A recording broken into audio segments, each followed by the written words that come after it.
தோழர் தமிழரசனுக்கும் உங்களுக்கும், அதாவது அண்ணா சுண்டிப்பள்ளம் சதாசிவத்துக்குமான அறிமுகம் எந்த காலத்தில் ஆரம்பித்தது? அவர் எப்படி பழகுவார்? உங்கள்கிட்ட எப்படி நடந்துக்குவார்? அவர் அதான் நான் 9th படித்தேன். அப்போ அது அநேகமாக 82 இருக்கும்னு நினைக்கிறேன் இயருக்கு. எனக்கு கணக்கிட முடியலன்னு சொன்னேன். அப்போ இவர் வராரு, தமிழரசனுங்கிற நபர். அவர் யார் என்ன ஏதுலாம் நமக்கு தெரியாது. அவர் வந்து நாங்கள் சாப்பிட்டுட்டு, நானும் எங்கள் அண்ணன், இன்னொரு அண்ணன் அவர் ஸ்கூலுக்கு போகிறது வாத்தியார், அவரும் நானும் சாப்பிட்டுட்டு இருக்கையில் சைக்கிளோடு வந்து அப்படியே ஒரு உரப்பை இருக்குங்களா, அந்த உரம் போடுவாங்களா, அந்த பையில் தச்ச பை, அந்த பை சைக்கிள் வைக்கும் வழக்கமாக சந்தையில் வைக்கும். அந்த பை இவர் அரைக்கை பனியன், கைப்பனியன், சட்டை இல்லை, சட்டை கிடையாது. அந்த பனியனோட ஒரு கிழிஞ்ச சிவப்பு கவர் மட்டும் போட்ட சீட்டு சைக்கிளில், அந்த வெறும் கவர், சீட்டு கவர்னு சொல்லுவோம்ல, அது இன்னும் எனக்கு நினைவு இருக்காது. அரை மர்காடு சைக்கிள் வந்து அந்த அரை மர்காடு போட்டது, செயின் கவர் ஃபுல்லாக இருக்காது, அரை மர்காடு போட்ட ரொம்ப சாதாரணமான ஒரு சைக்கிள் வந்து அது முழு செயின் மர்காடு இருந்ததுன்னா அது பணக்கார சைக்கிள். ஆமாம் ஆமாம் ஆமாம். அவர் கிட்டத்தட்ட என்ன பண்ணாருன்னா, அப்போ சதாசிவம் இருக்காரான்னு வந்து கேட்குறாரு. அப்போ சதாசிவம் வந்து அதாவது அந்த தலித் சமூகத்துக்கு ஏற்படக்கூடிய ஒடுக்குமுறைகளுக்கு எதிராக நிற்கிற ஒரு போராளி, அவ்வளோதான். மற்றபடி வர்க்க சிந்தனைலாம் அப்போ கிடையாது அவருக்கு. காங்கிரஸில்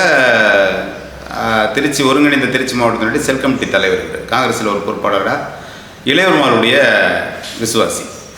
அது மாதிரி அந்த பயணம் பண்ணிகிட்டு இருக்கப்ப இவருக்கு விருப்பமான தேடக்கூடிய அவர் உருவப்படுத்தி வச்சிருக்கக்கூடிய ஒரு நபர் கிடைச்சிடாரு. சதாசிவங்கிற ஒரு நபர் நம்ம சந்திக்கணும், நம்மளுடைய புரட்சிக்கு அவரை பயன்படுத்திக்கணும், அவர் சமூக அக்கறையோடு இருக்கார் அப்படிங்கிற எண்ணத்தில் வந்து அவர் பார்க்குறப்ப நம்ம சொன்னோம். அவர் இல்லைங்கன்னு சொன்னோடனே ஒரு லெட்ரு ஒன்று கொடுத்துட்டு அவர் வந்தால் கொடுங்கன்னு சொல்லிட்டு போயிடுறாரு. போனதுக்கு பிறகு திரும்பி ஒரு 10 நாள் கழித்து திரும்பி மறுபடியும் வராரு, பேசுகிறாங்க, போகிறாங்க, வராங்க. அப்புறம் அப்படியே தொடர்ச்சியாக வந்து வருகை இதாகி அண்ணன் அதில் ஈல்டு ஆகிடுறாரு. அண்ணன் தமிழரசனுக்கு இடம் கொடுத்துட்டு தமிழரசனுடைய கொள்கையில் அவர் ஈர்ப்பாகி அவரோட இணைந்து பயணம் பண்ணுறதுக்கு தயாராகிட்டார். இவரும் தயாரிச்சிட்டார். அதை சங்கத்து கொட்டான்னு ஒரு கொட்டா ஒன்று ரோட்டில் இருக்கும், அந்த குறுக்கு மெயின் ரோட்லேயே இருக்கும். அங்கே தான் அண்ணனுடைய தங்குமிடம். அதுதான். அப்போ அவர் வர்றது, பகல் நேரங்கள் அங்கே உட்காந்து அரசியல் வகுப்பு எடுக்கிறது. இன்னும் நிறைய தோழர்கள் வருவாங்க. அவங்க கருணாகரன், ஒருத்தர் சேத்தியத்தோப்பில் ராமலிங்கன்னு சொல்லிட்டு ஒருத்தர், தம்பியா பிள்ளை, சோழதத்தில் தம்பியா பிள்ளை, அரங்கநாதன் சொல்லிட்டு அவர் தமிழ் புலவர்னு நினைக்கிறார், அரங்கநாதன், குணாலன், தமிழ்ச்செல்வன், கோமகன், இந்த மாதிரியான நபர்கள் அடிக்கடி அங்கே வந்து உட்காந்து இந்த அரசியல் வகுப்பு எடுத்துகிட்டே இருப்பாங்க. சுற்றுப்பகுதியில் இருக்கிற பெரும்பாலான தோழர்கள் இங்கே வந்துடுவாங்க, வந்து பேசிட்டு போயிட்டு வந்துட்டு இருப்பாங்க. அது அப்படியே போயிட்டுருக்கோம். அந்த காலகட்டங்களில் தமிழரசன் வராரு, எங்கள்கிட்டலாம் பேச்சு கொடுப்பார். நாங்கள் இப்போ அப்பா அம்மா எங்கள் அக்காளுங்கள்லாம் எல்லாத்துமே நல்லா நெருங்கி பேசுவார். ஆனால் நாங்கள் ஒரு பயந்த உணர்வோடு அவர்கிட்ட அதிகமான ஒரு நெருக்கம் இல்லாமல் அப்படி விலகி தான் போன மாதிரி இருக்கும். ஏன்னா இந்த அவங்களாம் தீவிரவாதி இப்படி தான் அவங்கள அறிமுகப்படுத்தினா. அவங்க வந்து அடிக்கடி வர போனவங்கலாம் யார் என்னன்னு சொல்லிட்டு கிராமங்களில் கேள்வி எழுதுறப்ப அவங்க கம்யூனிஸ்டா, தீவிரவாதியா, அப்படி இப்படின்னு இந்த மாதிரியான ஒரு அறிமுகம் கொடுத்தவொடனே நாமளும் அதிலேருந்து கொஞ்சம் விலகி நிற்கிற மாதிரியாவே ஒரு இதாகி போச்சு. ஆனால் இவங்க எல்லாரோடும் நல்லா பேசுவாங்க. அவங்க நல்லா அவர் பேசுறதுக்கான முயற்சி எடுக்கிறாரு. எல்லாரோடையும் மக்களோட பேசணுங்கிறது தான் அவருடைய நோக்கம். மக்கள் நமக்கு அவங்க அறிமுகமான விதம் வந்து ஒரு பயமான ஒரு வகையில் அறிமுகமானவுடனே நம்ம விலகி போகிற மாதிரியான ஒரு சூழல் இருந்தது. அப்போ வறுமை அதிகமாக இருக்கிற நேரங்களில் இவங்கெல்லாம் வரப்போ அவங்களுக்கும் சேர்ந்து உணவளிக்கணுங்கிற ஒரு சூழல் வரும்பொழுது குடும்பத்தில் கொஞ்சம் பிரச்சனையாகுது. ஆமாம். ஆனால் தமிழரசன் வந்து நல்ல ஹைட்டு, அவர் மாதிரியான உருவத்தை நான் இது வரைக்கும் பார்த்ததில்லை. அவ்வளோ ஹைட்டாக இருப்பார். முகம்லாம் கொஞ்சம் அம்மாவாத்த மாதிரி இருக்கும். இந்த அம்மாவாத்த மாதிரி கொஞ்சம் சொல்ல மாதிரி இதாக இருக்கும். மீசை வந்து நல்ல மீசை கிடையாது. வயது அவருக்கு நல்ல பருவமான வயதாக 35-30 வயசுக்கு மேலே தான் இருப்பார்னு நினைக்கிறேன். அந்த காலகட்டங்களில் அவர் 30 வயசுக்கு மேலே இருக்கிறவர். மீசையெல்லாம் கிடையாது. அவர் அழகுபடுத்தின மீசையெல்லாம் இல்லை. மீசை அவர் இதுவே இயல்பே அங்கே ஒன்று இங்கே ஒன்று மாதிரி அப்படி தெளிவாக இருக்காது. இப்போ அடர்த்தியான மீசை கிடையாது. ரொம்ப சாதாரணமாக தான் இருப்பார். மீசையெல்லாம் அந்த இதில் இருக்க மாதிரிலாம் கிடையாது. ஒரு மாதிரி மீசை இருக்கிறதே தெரியாது. லேசாக முடியும். ஆமாம், முடி இருக்கும், அங்காளியாக இருக்கும், அடர்த்தியாக இருக்காது மீசை. அதுமாரி பல்வரிசையும் பார்த்தீங்கன்னு சொன்னால் சரியான பல்வரிசை கிடையாது. முன்னுக்கு பின்னாக இருக்கும். பல் நல்ல நெருக்கமாக இருக்கும்.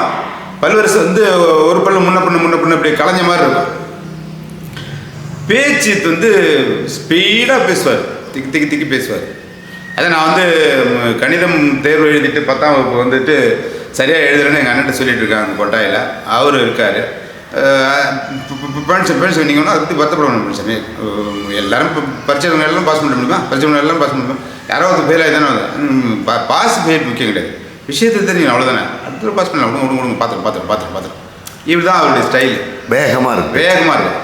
அதுமாரி ஒரு வார்த்தையை 2-3 தடவை சொல்லுவார். பார்த்துக்கலாம் விடுங்க, அது ஒரு பெரிய பிரச்சனை இல்லை அப்படி சொல்லுவார்.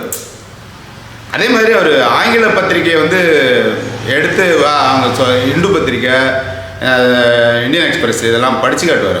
அங்கே இருக்க அந்த அரசியல் வகுப்பு எடுக்கிறாரு பாருங்க.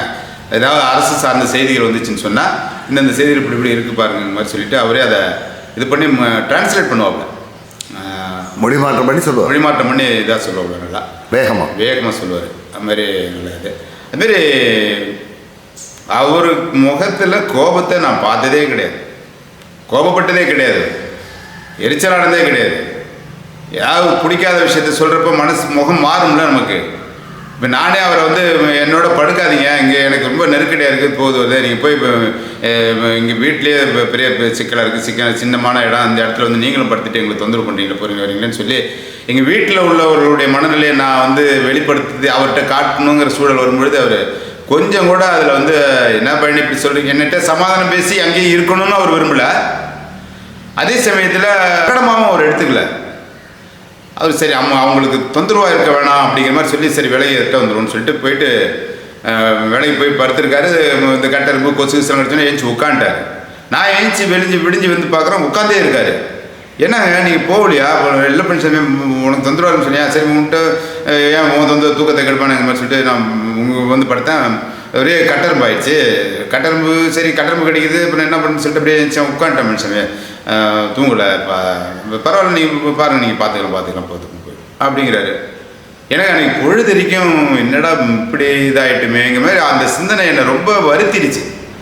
அப்புறம் தான் நான் வந்து முழுக்க தமிழரசனுடைய ஒரு விசுவாசியாக போயிட்டு அவர் வந்துட்டாருன்னா அதன் பிறகு அவர் என்ன சாப்பிட்றாரு, இப்போ நிறைய சாப்பிடுவார். ஆனால் அந்த ஒட்டகம் வந்து தண்ணியை சேகரித்து வச்சுக்கிற மாதிரி இது சாப்பாடு கிடச்சிச்சின்னா போதுனான்னு சொல்லிட்டு செம பிடிப்பார் அவர் மாட்டிக்க. அதுமாரி மாட்டுக்கறி போடுவாங்க. இப்போ நம்ம ஊரில் மாடு போடுவாங்க. ஆரம்பத்தில் நான் செத்த மாடு எங்கேயாவது வெளியில் அங்கங்கே விழுந்துச்சுன்னா அந்த மாட்டை அந்த பண்ணை அடிக்கிற இடத்துல முதலாளி வீட்டில் மாடு ஆண்டை வீட்டில் செத்து போச்சுன்னா அதை கொண்டு வந்து அறுப்பாங்க. அறுத்து அந்த கறி போக்குவரத்துலாம் அந்த செத்த மாட்டை இது பண்ணி சாப்பிடுவாங்க. அதை போடக்கூடாது, சாப்பிடக்கூடாதுன்னு சொல்லி அண்ணன் இந்த சாராயம் குடிக்கூடாதுன்னு அண்ணன் சட்டம் போட்டிருந்த மாதிரி செத்த மாடாக இருக்கக்கூடாதுன்னு சொல்லி சத்தம் போட்டிருந்தார். ஒடுக்கப்பட்ட சமூக மக்களுக்கு உயிரோடு மாடு வாங்கி அடிக்கிறதுக்கான வசதி வாய்ப்புகள் இருக்காது, அந்த காலம் இருக்காது. அதனால் செத்த மாட்டை எங்கேயாவது ஊர் தெருவில் மாடு இறந்து போச்சுன்னா அதை கொண்டு வந்து அறுத்து கறி எடுத்துக்கிட்டு தோல் வியாபாரம் எங்கள் அப்பா கொண்டு வந்து உப்பு போட்டு பதப்படுத்தி அதை விற்றுருவார். மாடு செத்த மாட்டை அறுக்க யாரும் போகக்கூடாதுன்னு சொல்லி அண்ணன் தான் இது பண்ணார். அதை அறுக்கக்கூடாதுன்னு சொன்னதுக்கு பிறகு திரும்பி தமிழரசன் தான் அதை மாற்றினார். அவர் என்ன, நம்ம மக்களுக்கு வந்து ஆட்டுக்கறி எடுத்து சாப்பிட முடியாது, மாட்டுக்கறி உயிரோடு வாங்கி சாப்பிட முடியாது. அதனால் அவங்களுக்கு கிடைக்கிற ஒரே மாமிச உணவுங்கிறது இந்த மாதிரி செத்தாக தான் கிடைக்குதுன்னு சொன்னால் அதை ஏன் தடுக்கிறீங்க? அவங்களுடைய இதை இது பண்ண வேணாம், அவங்க சாப்பிட்டோம் விட்டுருங்க அப்படின்னு சொல்லி சொன்னார். ஏற்றுக்கிறோம் அண்ணா ஏற்றிக்கிட்டு அதன் பிறகு அவரும் மாட்டுக்கறி சாப்பிட ஆரம்பித்தார். ஊரையும் நீங்கள் சாப்பிடுங்க அப்படின்னு சொல்லி செத்த மாட்டை இது பண்ணாதீங்க, உயிராக வாங்கி போட்டு அறுத்து சாப்பிடுங்க அப்படின்னு சொல்லி ஒரு புதிய இது பண்ணார். இதுக்கு வந்து தமிழரசன் தான் காரணம். அப்புறம் காலகட்டத்தில் அப்படியே அப்புறம் தமிழரசனுடைய இது போக்குவரத்துலாம் வந்ததுக்கப்புறம் அதான் அந்த செப்டம்பர் 1 தமிழரசனுடைய இறப்பு, செப்டம்பர் 4 அண்ணனுடைய திருமணம். அண்ணனுடைய இவர் இறந்து போனப்போ நம்ம வீட்டில் முதல்ல சதாசிவம், அடுத்தது செல்வராஜ், அடுத்தது நமச்சிவாயன்னு சொல்லி ஒரு அண்ணன், அவருக்கு ஒரு குழந்தை பிறகுது, ஆண் குழந்தை. அந்த குழந்தைக்கு பேர் அண்ணன் தான் வச்சார், தமிழரசன் சொல்லிட்டு. தமிழரசன் இறந்த நாளில் ஒரு குழந்தை பிறகு எங்கள் வீட்டில் எங்கள் அண்ணனுக்கு ஒரு குழந்தை, அதில் அவனுக்கு பேர் தமிழரசன். இப்போயும் இருக்கிறான், இப்போ தான் திருமணம் ஆனான். அது மாதிரி அப்புறம் அண்ணனும் அப்புறம் இந்த மாதிரி போலீஸ் நெருக்கடி போக்குவரத்து வந்து இதுப்பட்டு நோய்வாய்ப்பட்டு கிட்னி ஃபெயிலியர் ஆகிடுச்சு. டயாலிஸ் பண்ணி பயன் இல்லாமல் இறந்து போயிடுறாரு அண்ணன். எந்த ஆள் இருந்தார் அண்ணன் என்பது 2010 பிப்ரவரி 3ஆம் தேதி அண்ணன் இறக்குறாரு. இதுக்கு பிறகு என்ன பார்த்தீங்கன்னா தமிழரசனுடைய அந்த இறப்புக்கு பிறகு திருப்பி அரசியல் அப்படியே மைண்டாக அப்படியே அவர் கல்யாணம் குழந்தைகள் போக்குன்னு சொல்லி போகிறப்ப திரும்பி அதே மாதிரி தமிழரசன் மாதிரியே ஒருத்தர் வராரு, பேண்ட் ஷர்ட் போட்டுக்கிட்டு. அவர் அரைக்கை சட்டை போட்டுக்கிட்டு இப்போ வேட்டி கட்டிட்டு வந்தார் தமிழரசன். இவர் பேண்ட் ஷர்ட்டு போட்டுட்டு பைக்கில் வந்தார். அவர் சைக்கிளில் வந்தார், இவர் பைக்கில் வந்தார். வந்தவர் இளவரசர், சுப இளவரசன். சுப இளவரசன். அவர் வந்து மீண்டும் நம்ம வந்து கட்சி ஆரம்பிக்கணும், இளவரசனுடைய இது தமிழரசனுடைய இதை கொண்டு வரணும் அப்படிங்கிற மாதிரி சொல்லி கட்சியை பதிவு பண்ணாங்க. அந்த கட்சிக்கு வந்து தலைவர் தான், அண்ணன் தான் பொதுச் செயலாளர். அவர் அந்த இளவரசன் தொடங்கின கட்சிக்கு அண்ணன் தான் பொதுச் செயலாளர். இப்போ அண்ணன், அவர் இளவரசனுடைய வைஃப், இவங்க தான் போகிறாங்க. டெல்லிக்கு போய் தான் பதிவு பண்ணிட்டு வராங்கன்னு நினைக்கிறேன். கட்சியை பதிவு பண்ணுறாங்க. கட்சியை பதிவு பண்ணிட்டு வந்து தமிழர் நீதி கட்சி பதிவு பண்ணிவிட்டு அந்த கட்சிக்கு அண்ணன் தான் பொதுச் செயலாளர். அப்புறம் அண்ணன் இறந்து போனதுக்கு பிறகு அந்த இறப்பு சடங்குகள், போக்குவரத்து எல்லா செலவினத்தையும் இளவரசன் தான் செஞ்சார். வெளியூர்லேருந்து பாட கட்டுறதுக்கு ஆள் கொண்டு வந்து வச்சு ரொம்ப சிறப்பாக பண்ணார். அதை இளவரசன் அடக்கம் முன்னாடி இளவரசன் தான் அடக்கம். அந்த தமிழரசன் சொல்லி இப்போ பேர் சொன்ன பாருங்க, அண்ணன் பேர் பையனுக்கு வச்சுன்னு சொன்னாங்களா, அந்த அண்ணனுடைய கல்யாணம் நடந்துச்சு நம்ம வீட்டில். அங்கே அது நடந்தது இப்போ 85 86ன்னு நினைக்கிறேன் அந்த திருமணம் நடந்தது. அந்த டயத்தில் அதே திருமணம் பந்தலில் வள்ளத்திலேருந்து அந்த பேர், அவர் பேர் கொளஞ்சின்னு நினைக்கிறேன். அந்த மாப்பிள்ளையோடைய பேர் எனக்கு சரியாக நினைவில்லை, ஆனால் அந்த கொளஞ்சிங்கிற மாதிரி தான் எனக்கு நினைவு இருக்குது. தமிழரசன் அந்த அவங்க வன்னியர், அந்த ஜோடி, அந்த திருமணமும் இதே மேடையில் நடந்துச்சு. எங்கள் அண்ணனுடைய திருமணம் நடக்கிறதுலேயே அந்த வள்ளத்திலேருந்து ஒரு திருமணம் நடந்துச்சு. இந்த மணமக்கள் எங்கள் வீட்டு பந்தலில் நடந்துச்சு. இந்த மணமக்கள் 2 சமூகத்தை சேர்ந்தவர்களுக்கான திருமணம் ஒரே இடத்துல நடந்துச்சு. அவங்க அது காதல் திருமணமா இல்லை பெற்றோர்களோட? அது எனக்கு தெரியும், நினைவில்லை. அதில் அந்த கட்சி, அவங்க கட்சி உறுப்பினர்கள் தான். அவங்க ஒரே சமூகம் தான் நினைக்கிறேன், ஒரே சமூகத்து மணமக்கள் தான். அவங்க வன்னியர் தான். அவங்க உடன்பாட்டோட தான் திருமணம் நடந்துச்சு. ஆனால் திருமணம் நடந்த இடம் இங்கே, அது கட்சியுடைய இதுன்னு நினைக்கிறேன். கட்சியுடைய கொள்கையின் அடிப்படையில் அவங்கள இந்த ஒரு தலித் வீட்டு திருமணத்தில் தான் உங்கள் திருமணமும் நடக்கணும், இங்கே சமபந்தி மாதிரி இந்த சாப்பாடு போக்குவரத்து எல்லாமே அங்கேருந்து வந்தவங்க போக்குவரத்து இதெல்லாம் சேர்ந்து நடந்தது. ஒரு சமூக இணக்க ஒரு ஒற்றுமைக்காக ஒரு ஒரு ஒரு திருமணத்தையே அதில் இந்த தலித் வீட்டு ஃபங்க்ஷன் செய்கிறோம் அப்படிங்கிற மாதிரி சொல்லி பண்ணாங்க. அது நல்ல ஒரு முன்னெடுப்பு. ஆமாம். அப்போ அண்ணனுக்கு திருமணம் கிடையாது, சதாசிவம். ஆமாம். 2வது அண்ணன் கல்யாணம் பண்ணுறப்பையும் அவர் கல்யாணம் பண்ணல, அதுக்கு பிறகுதான் பண்ணுறாங்க. ஆமாம். பெரும்பாலும் தமிழரசன் இந்த பயணத்துக்கெல்லாம் எப்படி வருவாருங்க? போக்குவரத்து பயணம் எல்லாமே பெரும்பகுதி பார்த்தீங்கன்னா சைக்கிளில் தான் வருவார். அப்படி சைக்கிளில் வந்துட்டு சில நேரங்களில் என்ன வரும்னா, சைக்கிள் இல்லாமையும் வந்திருக்காரு, நடந்து தான் வருவார். நடந்து வந்தாருன்னா அதான் நான் சொன்ன மாதிரி அவரோட நடக்க முடியாது, நம்ம அவ்வளோ விரைவாக நடப்பார். அதுவும் வளர்ந்த ஆளுங்கிறதாட்டி நம்ம 2 அடி எடுத்து வைக்கிறத அவர் ஒரே அடியாக வச்சுருவார். அவ்வளோ. ஆமாம். இங்கேருந்து பெரிய கிருஷ்ணாபுரத்தில் அவர் அதிகபட்சமான தங்கியிருக்காரு. பெரிய கிருஷ்ணாபுரத்தில் ஒரு பெரிய கட்டமைப்பு இயக்கத்துக்கு உண்டு. முத்துசரவணத்துக்கு நேராக இங்கேருந்து முத்துசரவணம் போனால் அங்கே ஒரு இழுப்புத்தொப்பு ஒன்று இருக்குது, அங்கே ஒரு கூட்டம் நடத்துவார். அதை முடிச்சுட்டு அப்படியே நேராக குறுக்க நடந்தே போயிடுவார் பெரிய கிருஷ்ணாபுரம். பெரிய கிருஷ்ணாபுரத்துலேருந்து பக்கத்தில் ஆண்டிபுரம், அப்படியே வல்லம் போக்குறது. பெரும்பகுதியான பகுதிகள் நடந்தே போயிடுவார். பேருந்து போக்குவரத்து பேருந்து பயன்படுத்துறதே கிடையாது அவர், எனக்கு தெரிஞ்சு. அப்போ பேருந்தும் பெரிய அதிகபட்சமான பேருந்துகள் கிடையாது, நினச்ச நேரத்துக்கு போய் இது பண்ண முடியாது. இந்த பகுதியிலேருந்து கும்பகோணத்துக்கும் சிதம்பரத்துக்கும் நினைக்கிறேன் ஒரே ஒரு பேருந்து, தில்லை நடராஜன் சொல்லி வரும். 9:30 வண்டி, 4:30 வண்டி. 9:30க்கு இப்போ இங்கே போகும்போதுக்கு 4:30க்கு இங்கே வரும்னு நினைக்கிறேன். அதுதான் இப்போ அது இல்லாமல் கண்ணன் சொல்லிட்டு ஒரு பஸ்ஸு, ரத்தன சபாபதின்ட்டு ஒரு பஸ்ஸு. இது ரொம்ப, அதனால் அவங்க கால விரயத்தை வந்து வாகனத்தில் செலவிடுறது கிடையாது. குடிக்கிறது, துணி மாற்றிக்கிறது, அவர்கிட்ட இருக்கிற உடைமைகள் என்ன வச்சுருப்பாரா இங்கே வரும்போது? அது அந்த பையில் தான் இருக்கும்னு நினைக்கிறேன். ஒரு பை வச்சுருப்பாருங்க, அந்த சைக்கிள் அந்த உரப்பையை தைச்சி வச்சுருப்பாரு. அதில் வேட்டி சட்டை பனியாக இருக்கும், சட்டை கிடையாது. நான் ஒரு சட்டை போட்டு பார்த்ததில்லை.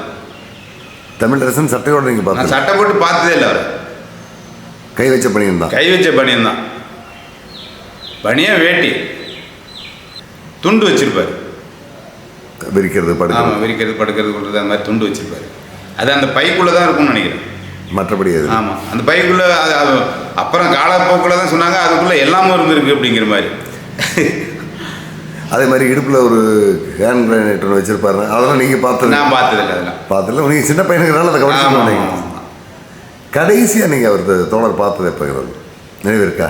அதான் நினைவு இருக்குது எனக்கு. கடைசியாக நான் பார்த்தது அவரை வந்து, நான் பார்த்த இந்த கோலத்தில் இல்லாமல் வேறு கோலத்தில் சொன்ன பாருங்கள், பேண்ட் ஷர்ட்டு, சஃபாரி சூட்டு, குறுக்கு ரோட்டில் ஒரு முக்கந்தத்தில் அப்படியே நின்றுட்டு இருக்காரு. நான் அவர் தான் அது இந்த மாதிரி நெருக்கடிகள் முக்கோட்டை வங்கி கொள்ளை ஸ்டார்ட் ஆனதுக்கு பிறகு அவர் நான் பார்க்கல. தொடர்பு விட்டுறாரு அந்த பக்கத்துக்கு வரல, இந்த பக்கமே வரல அவர்.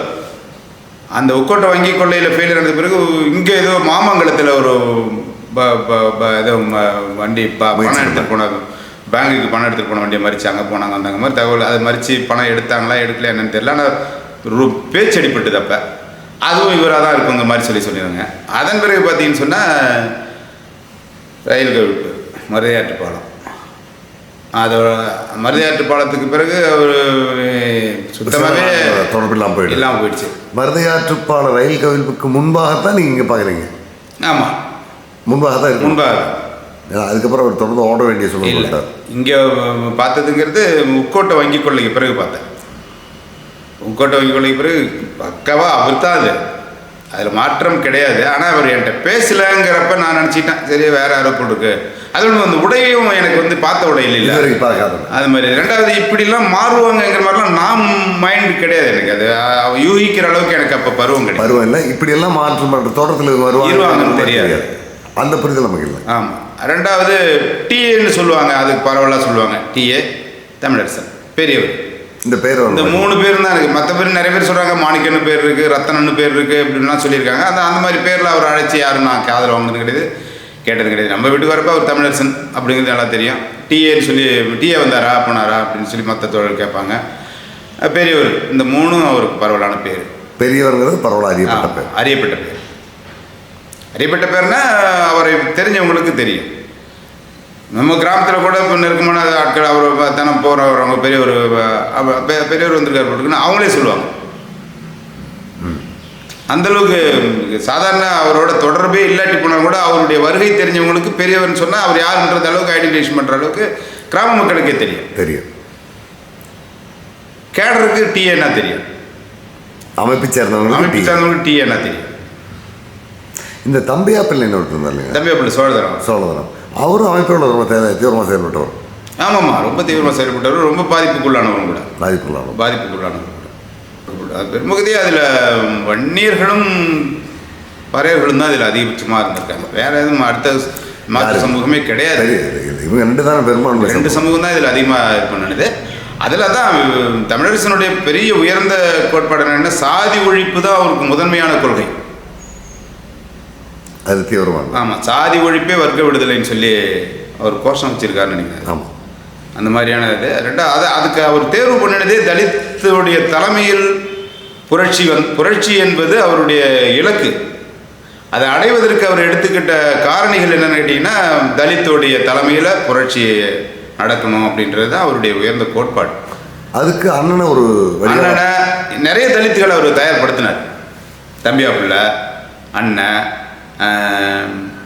இன்னும் நிறைய தோழர்கள் இது பண்ணியிருக்காங்க. ஆனால் வன்னிய சமூகத்தை சேர்ந்த இளைஞர்களும் பல தமிழரசோட பயணித்தாங்க. அவங்களும் இதே மனநிலை தான் இருந்தாங்க.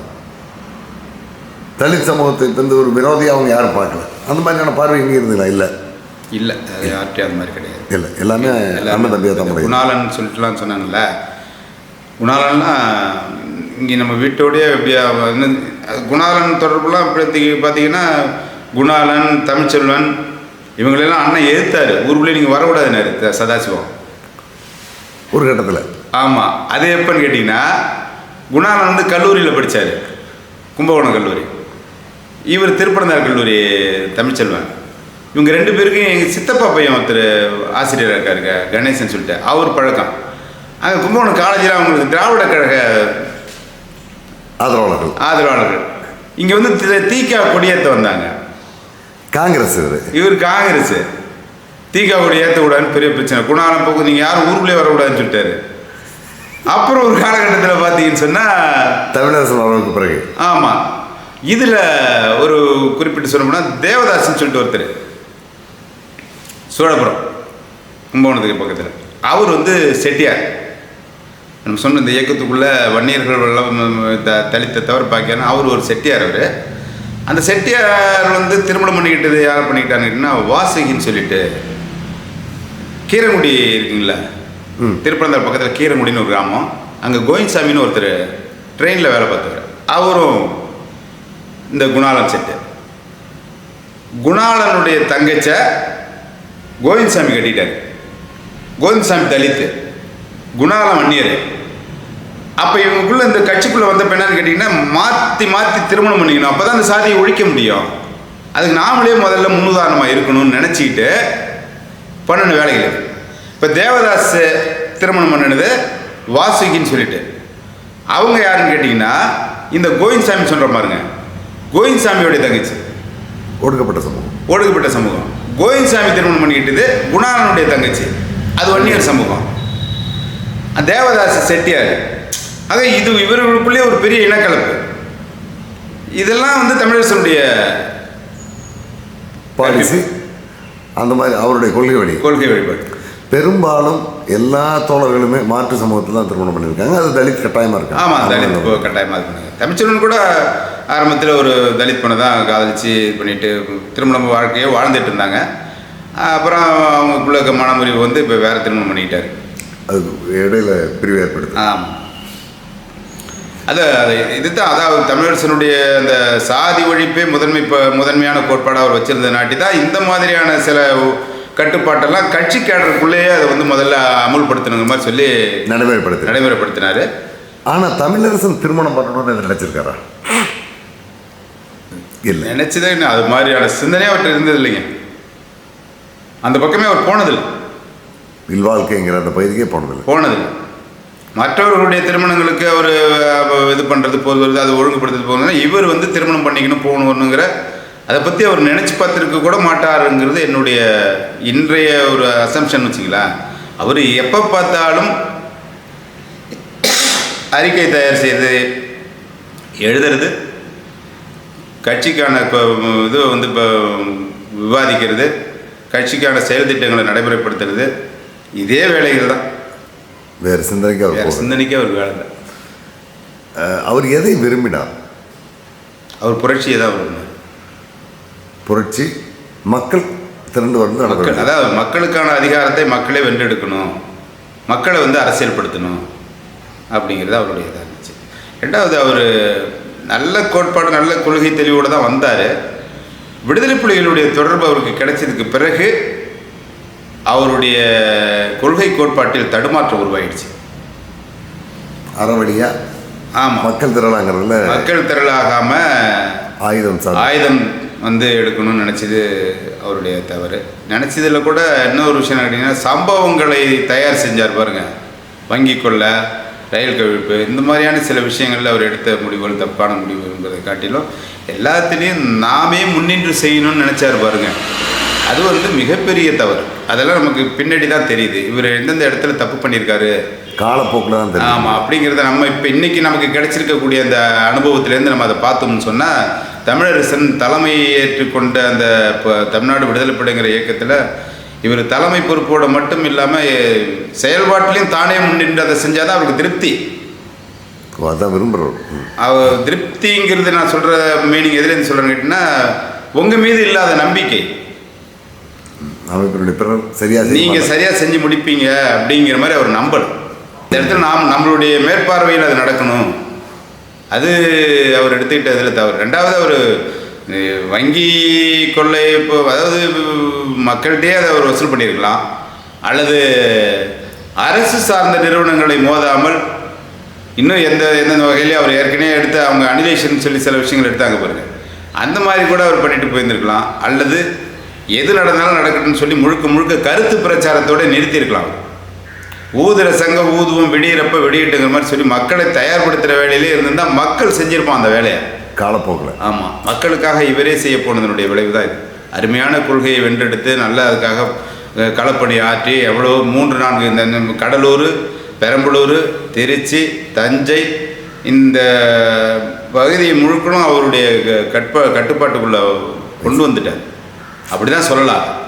அவருடைய காலடிப்படாத இடமே கிடையாது. அப்படி ஒன்று சேர்த்த இந்த மக்களை வந்து அவர் அரசியல் படுத்துகிற வேலையை மட்டும் பார்த்துருந்தாருன்னா நல்லா இருந்திருக்கும். அதை மீறி அவர் ஆயுதத்தையும் சீக்கிரமாக, அதாவது விடுதலை புலிகளுடைய தொடர்பு கிடைச்ச உடனே சீக்கிரமாக தனியிடம் வாங்குறதுக்கு முன்னாடி தனித்தமிழ்நாடு வாங்கினுங்கிற முடிவு கொண்டார். அது காலப்போக்கில் சொல்கிறாங்க, புலவரை கூட அதில் குறை சொல்கிறாங்க. கண்டிக்காமல் விட்டார், இவர் விலகி விட்டுறக்கூடாது. ஆமாம், அது மாதிரி சொல்கிறாங்க. அது எந்த அளவுக்கு தெரியல. ஆனால் புலவர் இங்கெல்லாம் வந்திருக்காருங்க. இங்கே வந்திருக்காரு. இங்கே நம்ம வீட்டுக்கு புலவர் வந்திருக்காரு. அண்ணனோட ரொம்ப நெருக்கமாக பேசியிருக்காரு, போயிருக்காரு.